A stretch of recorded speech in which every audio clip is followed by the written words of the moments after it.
I'm John Lee, by the way. So I'll be talking about the 7 sphere hacks that add at least $100,000 to your profile.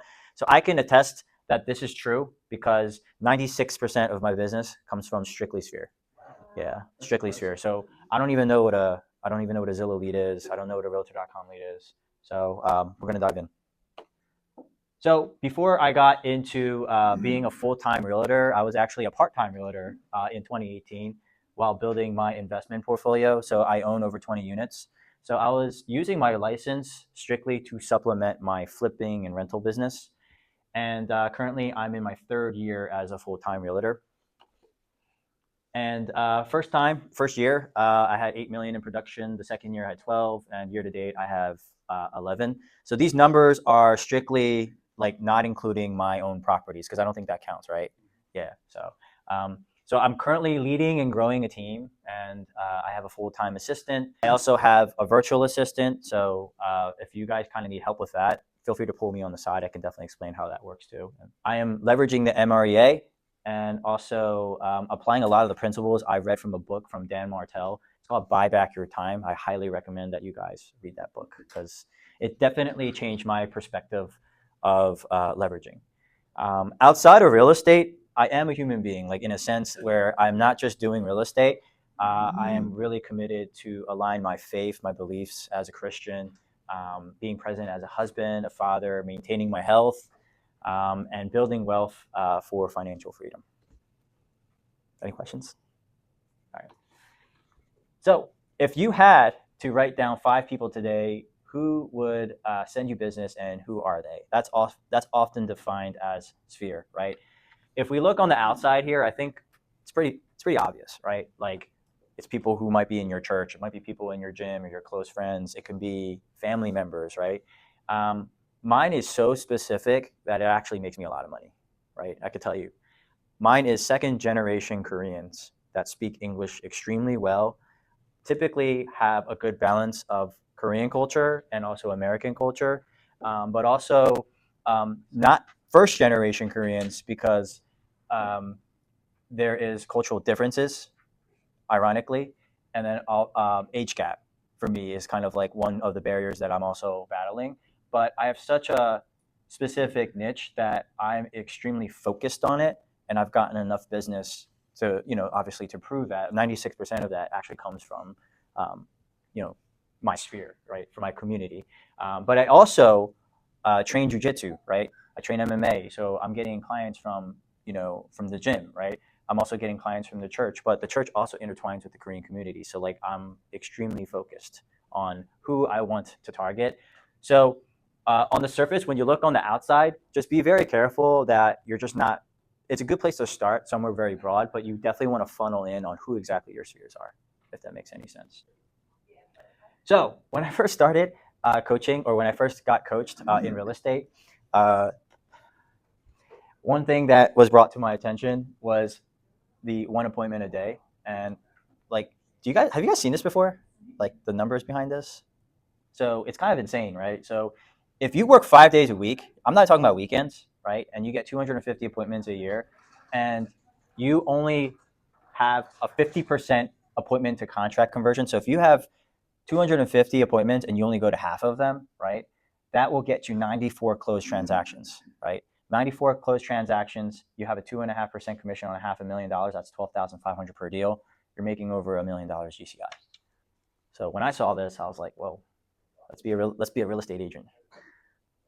Can I ask a question? Yeah. 1 appointment a day, is that like the cold calling appointment day, or is that they're gonna list or buy a contract with you? Like what Yes. So this is defined as a listing or buying appointment, Okay. like formally. This is the training that I got.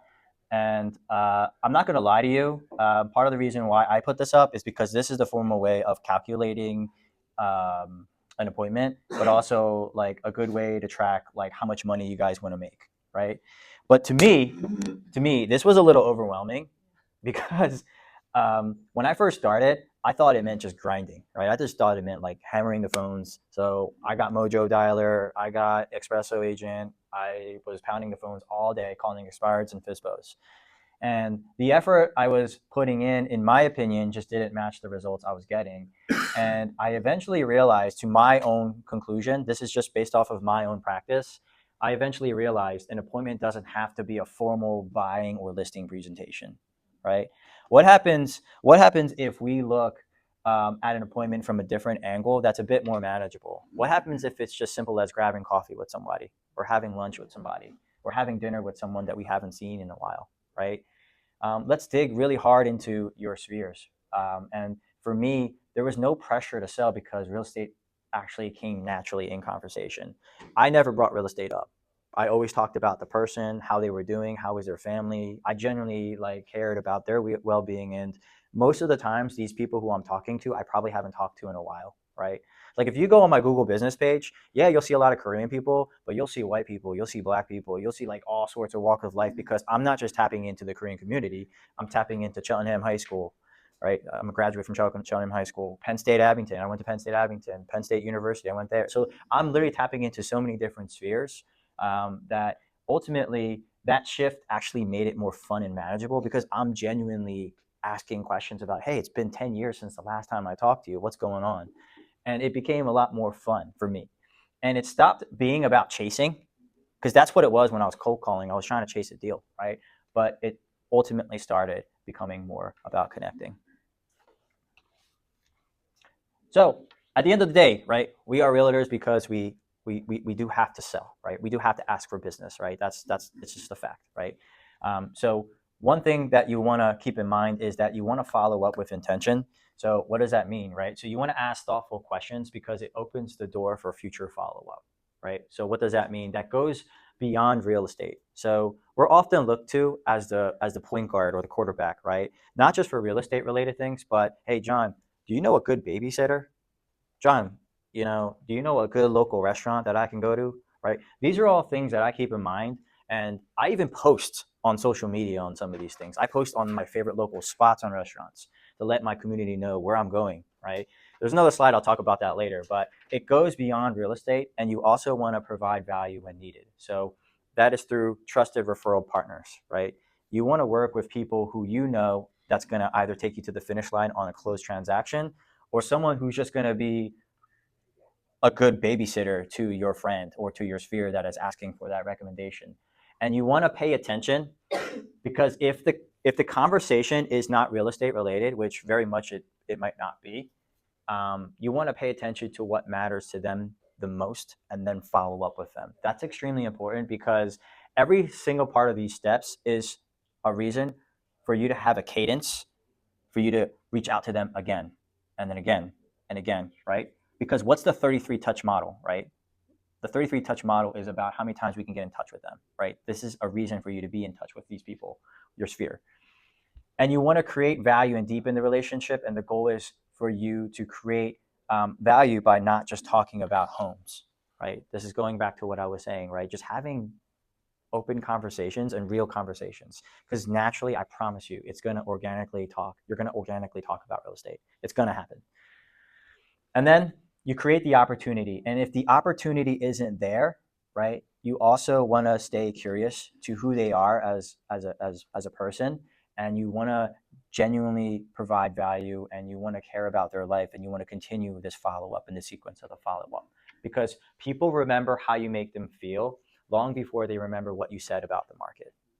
All right, I'm going to say that one more time. So people remember how you make them feel long before they remember what you said about the market. So following up with intention is actually extremely important, because it's not like what you think it is. I think some of the sales training that I've gotten was like, hey, Joe Smith, thinking about buying or selling? And then you call the next guy, hey, Jane Smith, thinking about buying or selling? Like, I never come in with that angle. I always come in like, hey, last time we talked, you mentioned that you needed a contractor. How's the contractor doing? He's doing his job. Oh yeah, he's great. Then that opens conversations, right? Oh, next week I'll actually follow up with you to see how the work's doing. That is so much more value than asking, hey, do you know someone that is looking to buy or sell? Because guess what? In my personal opinion, I think if you provide value first, the first person that they're going to think of when they want to buy or sell is John Lee Real Estate. It's whoever, right? However you brand yourself. Loving on clients. So because I don't spend money on Zillow leads, please don't think that I don't spend money at all. I actually probably spend arguably more money on my clients than most people would probably spend on their leads. Just because, guess what? For me personally, I actually like intertwine my personal life with my real estate. It's just how I conduct business. I've talked to so many people where they kind of keep it separate, but for me, it's just part of who I am. Real estate is my identity. It's who I am. So this can be for me local sporting events, cultural events, fun giveaways. So like a cool idea for you guys, for me, is I bought a bunch of shirts. If someone did a Google review for me, I actually gave them a free shirt and I shipped it to them.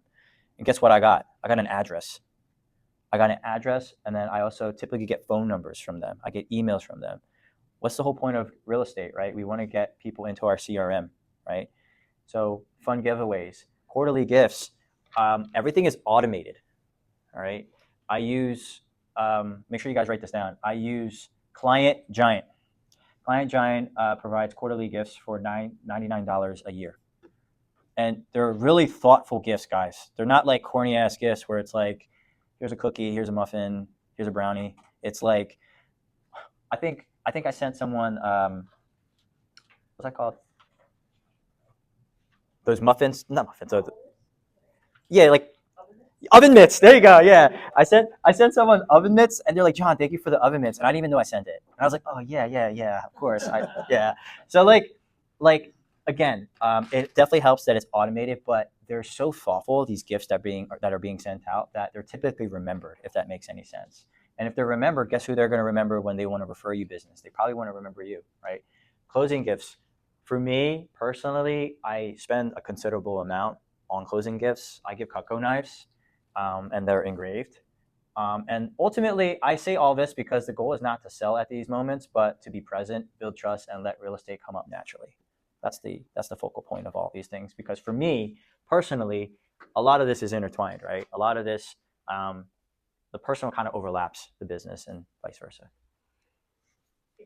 Would you mind share a little bit about like the closing gift, like what's like the appropriate amount? Like, I don't know if that's Yeah. okay to share. Like, Yeah, of course, of course.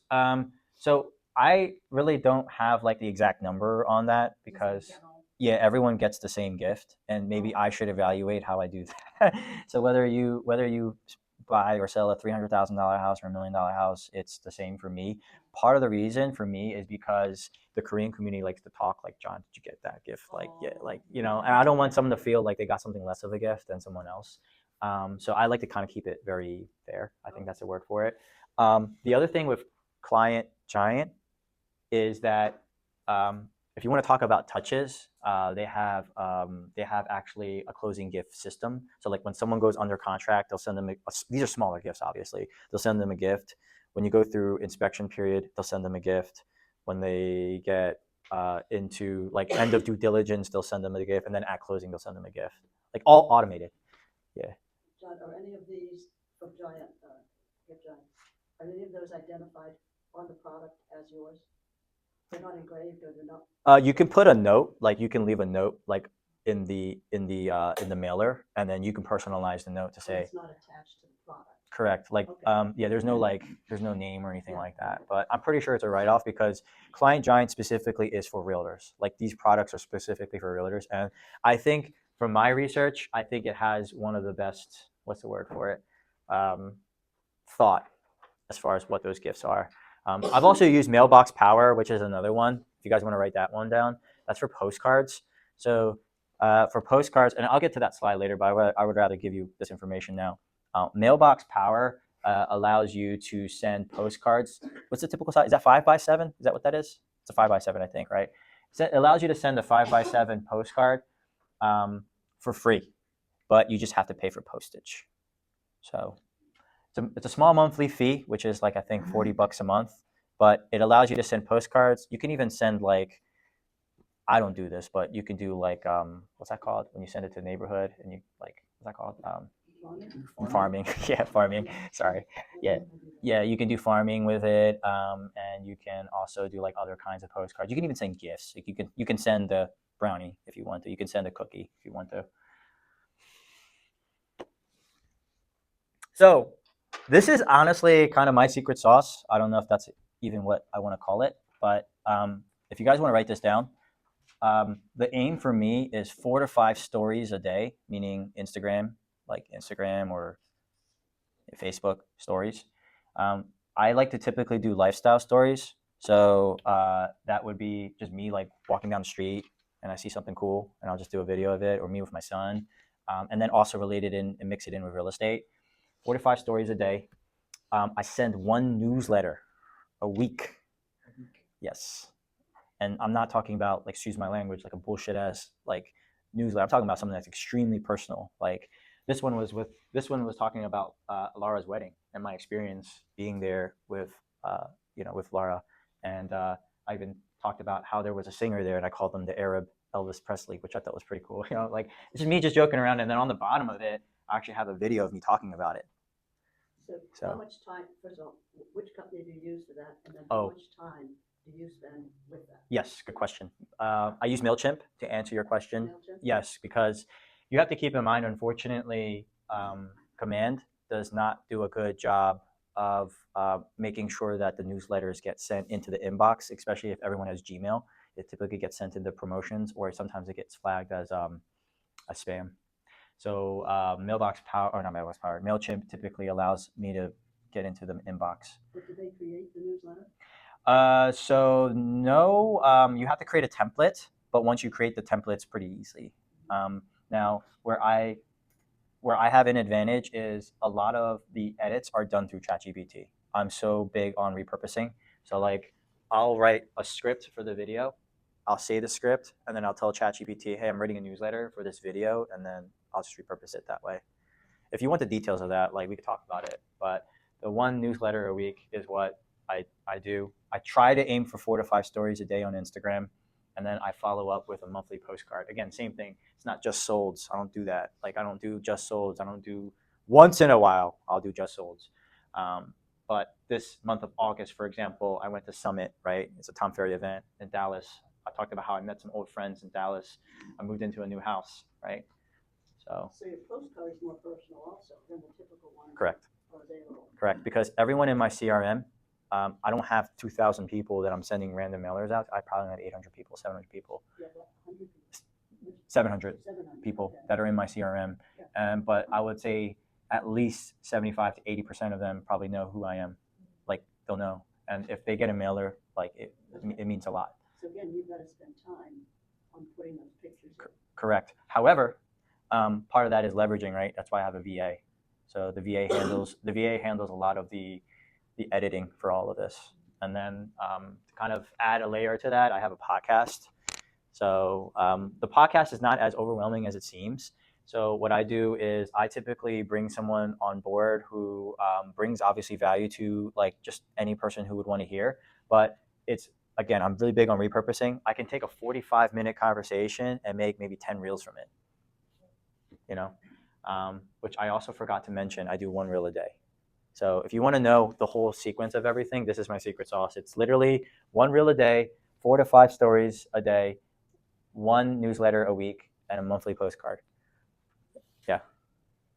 For the postcard and the newsletter, are they overlapping information? Typically not. Yeah. The newsletter video will overlap with my Instagram reel, and I also repurpose. So I'm literally on TikTok, Instagram, Facebook. LinkedIn is super underrated. LinkedIn's really good too. LinkedIn and YouTube. Wow. Yeah. So it seems like it's so overwhelming just by myself. For me, like with the personal, with the business, Facebook, I need to choose one because as you know, Yes. we have a busy life and Yeah. just posting takes too much time. Like, do you have a recommendation of like, hey, this one works? Like, you don't have to do all those Instagram. Like, Yeah. You can do full time. So for posting, there's a website. It's called repurpose.io.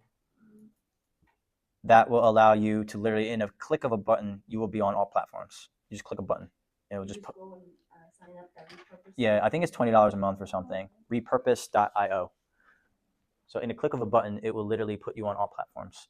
Now, there's some edits that you need to do, which I don't want to go into the details of it, but it's very simple. Okay.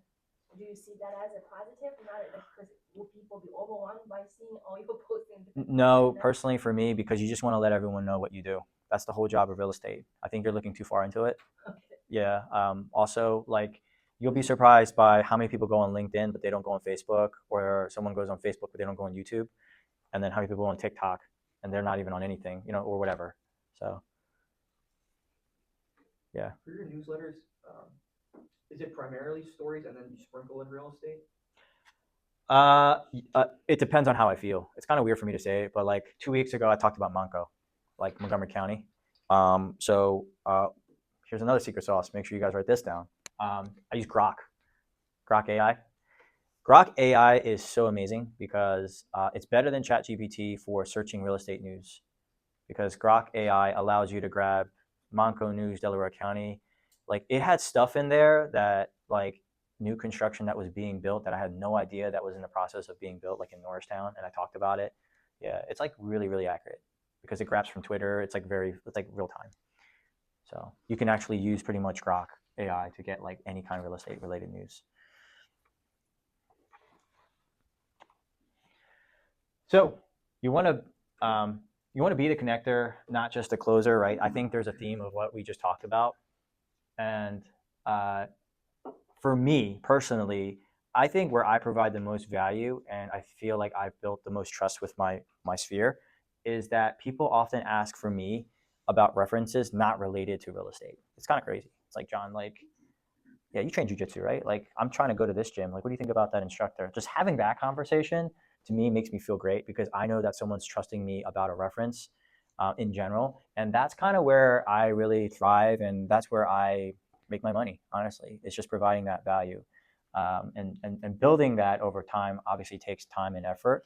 But for me, it makes it more manageable when I'm quote unquote prospecting, because, well, all I'm doing is just meeting people who I haven't talked to in a long time, right? Or if I have talked to you more recently, I'm just catching up with you just to see how you're doing, right? So your value isn't just in selling homes; it's in being the person they call first for help, advice, or connections, and you want to be the person they can rely on. So people don't care what you know until they know how much you care, right? I think that's a saying that I saw somewhere. But you want to position yourself as a trusted hub in your community. And this slide was Hirsch's, but this is totally off topic. But the way I developed a lot of these skills, honestly, was from accountability and coaching. So the numbers don't lie, right? I showed you kind of where I was in production and where I am currently. And I think it's extremely important to be transparent about that. But you do not get the magic bullets from coaching. You just get accountability. I think a lot of people think that you're going to get like this like grand scheme of things that you never heard of or something that's underground. But for me, having a coach or having someone accountable and I'm actually paying for, it comes a long way. And just full disclosure, I probably spend at least close to $30,000 a year on coaching and accountability. So that's how much I value it. And that, like, again, that it comes to show just based on like the production that I've and the progress. It's not even just production; it's just progress that I've had in the past 3 years. So I just want to disclose I don't get paid by saying this, but there's an extreme amount of value in it. So with that being said, I know that like all of us are real estate agents. All of us probably have like Google reviews. So if you guys scan that and do a Google review for me, I won't give you a shirt, but what I'll do is I'll give you the copy of the slides, and I'll give you a copy of the video, and then I, in return, will give you a Google review. All right. So I think we just need to support each other as much as possible in each other's business and each other's success. So if you guys can scan the QR code, I promise you, I will give you the copy of the slides and the video, and then I also will return a Google review. Yes, Tony. Question. It's actually for the entire group. I have reviews on Realtor.com, and I've ignored Google reviews to my detriment. Right. Is there some way, other than reaching out to the reviews that you've gotten from other platforms and saying, "Hey, would you mind?" Is there a service? Is there some way to transition reviews from one platform to Google? Yeah, I'm gonna. I'm gonna share you. I'm gonna share with you. Laura created this for me. It was one web. It was like pretty much a landing page where it had Google, Zillow, and Realtor.com. And it's as simple as that. And all the client needs to do is click it, and it will directly link into each of those websites. Do they have to read 3 reviews? I would prefer that they do. The reason why, Tony, is because it's actually getting past Google reviews now. Like Google's losing the race with ChatGPT and just AI. So when you guys are doing your research on yourself, like make sure that you're looking at not just Google, but look at Grok, look at ChatGPT, because there are other websites that you need to be on outside of like Google, Zillow, and Realtor.com. Even Yelp is now becoming more prevalent. So I might have to jump on the Yelp train, which is kind of crazy because when I think of Yelp, it's restaurants. But yeah.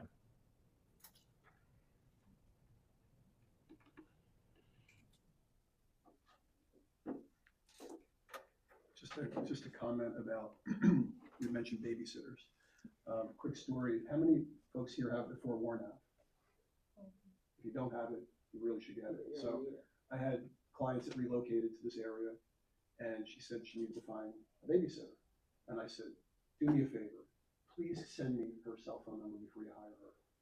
And she did, and this babysitter candidate had 2 DUIs. Oh, geez. And she said, I think I still might hire her because she probably did it when she was in college. Your call. I didn't say a word, okay. But I remind my clients of that tip if they have little ones and they need. Right. But it also could apply to handyman, it could apply to anybody that might be coming into your home, just to have that resource available to them. Now, you're not supposed to share that information. You're not going to give them the details of everything. I would not take a screenshot and send it to them. That's a violation. But you could talk to them, about that. So I think that's a value add that you could offer your clients. Yeah, and that's outside of real estate, right? Like Yep. I think that's the point that I was trying to make, is Exactly. that I just don't go in there like, I mean, for me, you kind of have to understand what kind of style you have, because I think some people who are more, what's the word for it, like a driver, might be more suited for just banging the phones and just trying to like get as many clients that way. Which there's probably millions of people that you can give examples for that have that kind of success. But for me, it didn't feel nearly as heavy for me to just reach out to an old buddy of mine that I haven't talked to in a long time and just having lunch or dinner. Now that's another cost, by the way, because guess who's paying? Like most of the times I am, right? I'm paying for that lunch or dinner. Mostly it's not dinner. I realized breakfast is cheapest. So breakfast is the cheapest, and also breakfasts typically are shorter. Like when I realized with lunch meetings are a little bit longer than breakfast meetings. So just something for you guys to consider. Even coffee. Yeah, coffee too. Yeah. Coffee too. People Yeah. are always open for coffee. Yep. So with your follow-up cadence and reaching out, are you always calling people or are you texting? Yeah, that's a great question. So are you asking like how often am I calling versus texting, or like what are what's you doing most of? It depends on how shy I feel. Just me being honest, right? If I think it might be a little awkward to call someone that I probably haven't talked to since high school, that might be a little bit harder for me than me to DM them, or for me to shoot a Facebook message and say, hey, it's been a while, what you been up to, like, and having a conversation that way. But I think it's preference. I think the most important part is that you do it. And I want to make this very simple for you guys. Don't feel overwhelmed by just trying to have one appointment based on what Keller Williams tells you to do, or what your coach tells you to do. Like, make it manageable for yourself. And for me to make it manageable was just having one appointment, regardless if it was for a transaction or not. For me, one appointment a day just meant like meeting one person. Are you bringing anything real estate related when you meet with them? No. A snapshot of their local market? No, most of the times, if not never. Yeah, I don't think I ever did, to be honest with you, Tony. When someone gives you a referral, do you follow up with a gift? Yes, I typically do. Yeah, That's a key one. It's not a big one, but it's done through, again, I use Client Giant for that. There's a gift function for that. So Brian Buffini, I went through his coaching program, and he was talking about that when you do that, there's that feeling of reciprocity, right? You did something for me, I did something for you. And he told a funny story about his brother gave him a referral. And it took a very long time for the property to go to settlement. And after the settlement was completed, he gave his brother a gift. And his brother called and said, what is this for? He had no recollection of why he was doing it. Yeah. And so Brian was saying that when you get the referral, don't worry about the outcome. Just send them a gift. It could be a Wawa gift card, it could be anything. just to get that reciprocity going. I just think that it's kind of odd for me, and this is my opinion, that people are willing to spend thousands of dollars on Zillow leads when you have a community or friends or people that you haven't talked to in a long time and just investing in them, right? Because at the end of the day, I can tell you right now that to me, it kind of reminds me of dating, like a dating app. Like, would you rather be on Tinder? Or I'm sure, I don't know if you guys know what Tinder is, but would you rather be on Tinder or would you rather get a recommendation from a family member that says, hey, I have this beautiful girl that, like, I highly recommend you dating her. You'll probably take the recommendation a little bit more seriously than going on an app. And I just view it that way, right? So, like, for me, I think we have it all backwards, that like a lot of us are looking at it from like, how many leads can I buy and how many can I get? But I think you should really consider leaning on your community and the people who know you, like you, and trust you. Because I can tell you right now, when I get a listing appointment, I'm probably like not the most skilled, only because of the fact that like by the time I get there, they're already wanting to sign the agency agreement with me. I don't have to do much selling. It's just like pretty much already a done deal most of the times. And Laura can attest to that. So. John, have you tried any sweepstakes? I spent a great amount of time doing that and got 0 results. I don't even know what do you mean? I don't know. Sweepstakes. Yeah. I joined a township Facebook group. Okay. I was allowed to promote it. Okay. I modeled it off of one of the top producing KW agents in the company, and I was giving away 2 Phillies tickets. And I got a few entries, people that were 2 family members, and 3 people that just troll the internet looking for sweepstakes, and they're like 20-year-old kids that wanted to get free Phillies tickets. So I did. I had a live record. I did a recording where I spun a wheel and then put it on Facebook and see who it landed on. I did it 5 times until it landed on Family Line. Posted that.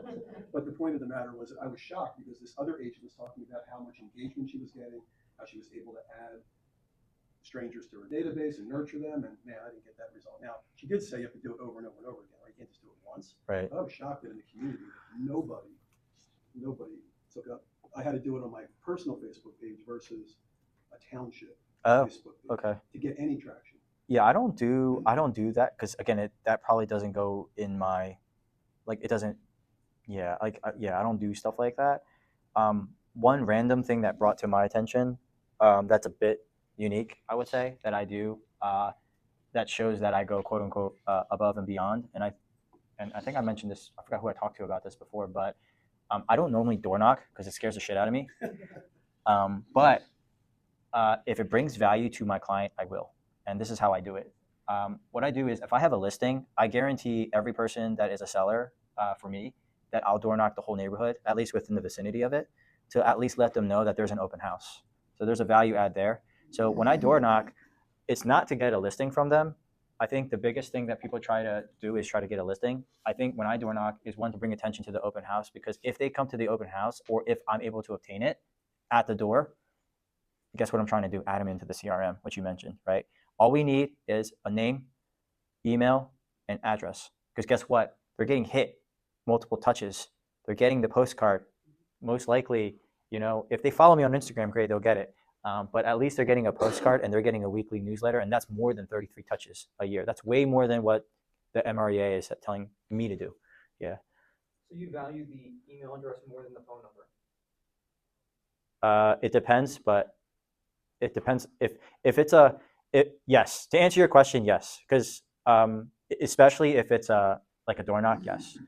But typically, I like to have a healthy database, so I try to get all 3. And that's actually what I'm working on right now. And I don't know if I can say this off air, but that's why I use Forewarn, because Forewarn also has addresses. Guess what? Postcards are being sent out. So that's another way to. Are you doing any seasonal mailings, like holidays or anything like that, specifically for the holiday? Yeah, within season, I typically do stuff like that. But I don't know.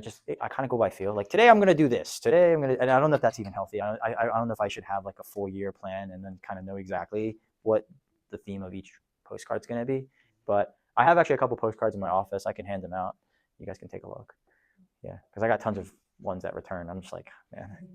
Yeah. Is anybody in the room doing anything unique that got results? As far as marketing your sphere, anything unique that you do that has worked? Unique. No, I've been sending postcards out for 20-some odd years. Okay. And although, and a lot of those are just people that know me, Other than that, some of them are strange, I've met once or twice. But the point is that they know I'm still in business. Mm-hmm. They know I'm here. And then I'll get an occasional call, do I know a contractor? Or I'm ready to list my house because you've been sending me these postcards for 20 years. They So, remembered you. you know, Yeah. so that's automatic. Almost doesn't matter what the postcard says. It's, Right. They see your face. And on the way to the trash, I- you know, but it's okay. I will say one thing seasonal that I do. I forgot to mention this is the Eagles calendar. Oh my God, you don't know how many people post that on their refrigerator, and I'm just like, oh shit, I like did you for got it. Phillies. I need to do it for Yeah. I did it for the Phillies 'cause it's a People longer look forward to season. it. Yeah. People look forward to Yeah. getting those. I need to add it. So around August is when I'll send it. I already sent it already. I have a couple left, but yeah, August is when I'll send it, and then I have a vendor for that. I'll let you guys know. I just forgot what the vendor was. But part of the reason why I do the personal postcards is because in the same way that they hang the football calendar, like you can't deny a 2-year-old baby like picture. Like if he's in there every other month, like he's gonna be on the refrigerator. Yeah. So yeah. Something I did last year, I didn't do it this year, was I contacted Rita's Water Ice headquarters and I bought $65 gift cards. And then I went to No Card Cafe and had a picture of an ice cream cone in front of it. And I hand wrote and sent 60 of them out. And I got a listing out of it. And it was from somebody that I helped put in a rental and she referred me to a friend. And maybe 6 or 7 months later, I ended up getting a listing. So, and I got an appointment with somebody that I spent 3 hours with who interviewed 6 agents and never bought anything or hired anything. But it came from that man. As John mentioned, relationships in different places, like the gym, for example. So if you belong to any particular group, whether it's something like donation, a nonprofit that you donate to, or that you can be part of, a volunteer, or some club or organization, if you go regularly, you get those relationships as well. Mm-hmm. The networking opportunities. Yeah. Meetup is, I don't know if Meetup is still a thing, but I've gotten business from down Yeah. When you're recording for your database in an open house, for example, are you having people sign in, physically writing down their information? Are you having them type their information down, or are you getting it verbally and then putting it down yourself? I got something cool for you guys. It's called Curb Hero. I don't know if you guys ever use it. What's it called again? Curb Hero. Curb Hero. Yeah. Dang, I'm bringing you guys all the tech. You guys are getting all the tech. CURB. Oh, Curb, like Hero. Curb Hero. So that allows you to pretty much log in your open house. So like that's why how I'm able to just send you all the people from the open house because I have it recorded in Curb Hero, and they can scan, but typically you should have like an iPad or like a what's that called, like a Surface Pro tablet. Yeah, tablet, and they can, even a computer's fine. They can sign in through a computer. That's okay. That's a laptop. No, I never got that pushback, but guess what? I always get a phone number because it requires, in order for them to go forward, it needs a first name, last name. It's required. First name, last name, email, phone number. It can be an app. I don't know, but it's definitely a website that I use. It's called Curb Hero. I think it's curbhero.io or something like that. Yeah. And it's basically, they just sign in specifically for open houses? Yes. Now, the way they make money, just letting you guys know, the way they make money is that there is a sponsored lender in that. Are you working with a lender? Yes, no. Then like the sponsored lender is kind of in the background there. Like, hey, you can contact this lender, but it's not a lender that's affiliated with you. It's just a random lender. But again, I think that trade-off is pretty good. Have you had circumstances when they wanted to work with that lender? Not that I know of. Yeah. Are they local? Some of them are, but like it's not like what's the word for it? It's very like in the background. It's not really like in their face for them to like use the lender. It's not really pushy either. What I like about Curb Hero too is that if someone signs in, right? Let's just say you sign in, Tony. Like it'll actually ping my phone, and I can text into the phone like, Tony is old man with glasses, and then I'll send it, and then it'll add it into my notes for Curb Hero. That way, I'll know who the person is. Like if they say, oh, he's from Norristown or something, and he has 3 kids, and you can leave the notes and you can text it to Curb Hero, and they'll leave it as notes. So I'll have all the notes in there, and I'll know in context like who I'm calling for open houses. Cost? No, it's free. But like I said, the only downside, there's a trade-off, right? It's that lender thing that's popping up everywhere. So, but it's worth it, in my opinion. It's worth it. Yeah. So I'm hoping I give you guys some kind of value. Like I want you, yeah.